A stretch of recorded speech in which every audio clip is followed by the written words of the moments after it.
What'd you learn from Pharrell?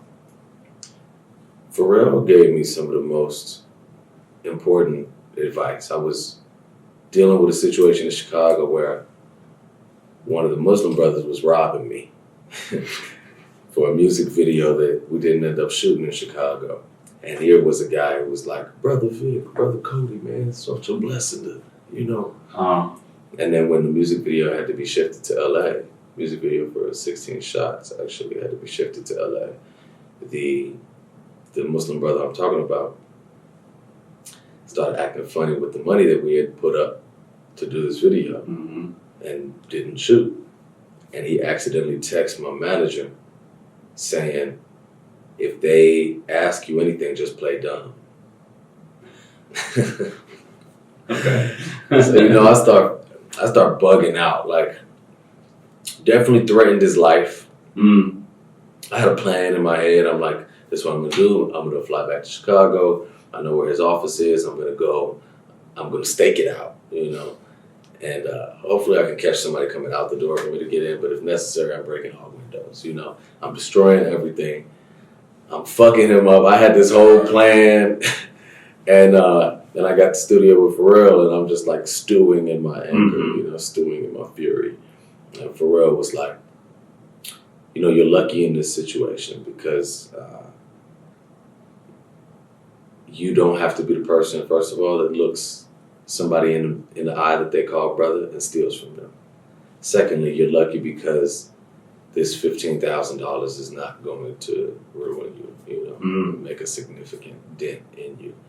And thirdly, you're lucky because you do have the ability to just move on from this shit.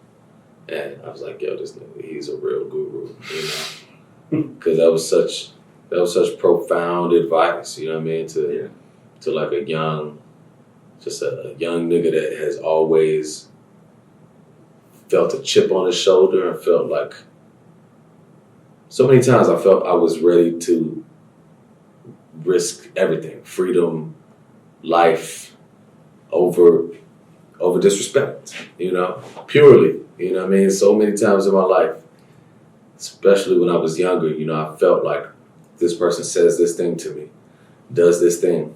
I have no possibilities other than violence. And if I don't do, I'm not even going to consider if I don't do it, because this is what I have to do. So if I got to kill him, then he's going to die. And I'm probably have to go to prison for this shit. And I really didn't think past that, you know what I mean? Past that step, because I was like, it's a non-negotiable thing. You've done this shit, I have to respond that way. And Pharrell, he gave me such important game in telling me that you absolutely do not have to live your life that way. You know what I mean? And ultimately, it makes zero sense to live your life that way. To be somebody full of blessings with so much abundance and just poured and showered with favor from God, and you're ready to kill or be killed, throw your life away over petty shit like money you could get in 5 minutes on a stage. Doesn't make sense. And he didn't have to go into that much minutia. You know, that was just for me to stew on it, think about it, and just reassess the way that I was living my life. And it took some time, you know. It definitely took time. It took another situation where somebody did something similar and I did go act out and fuck them up, and then had to deal with a few of those, honestly, for where I had to go and deal with the financial, the paranoia of these people not able to kill me.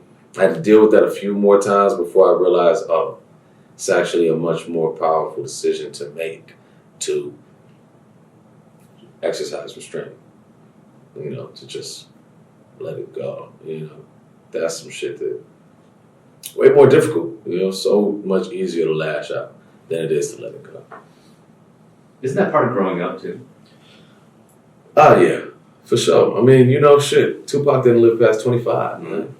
And obviously that was the divine plan for him, you know, and it's like the things that he contributed to society and contributed to history are magnificent. But, you know, there's a reason why he didn't live past 25. And we know the brain is, you know, really just reaching stages of completion, development, the male brain at that time. And so, like, especially coming from circumstances which, circumstances are very different from mine, but I think the essence of just like our culture as young black men in America, hip hop culture obviously is rooted in that, is definitely founded upon like principles of revenge. Like this is the necessary path of action.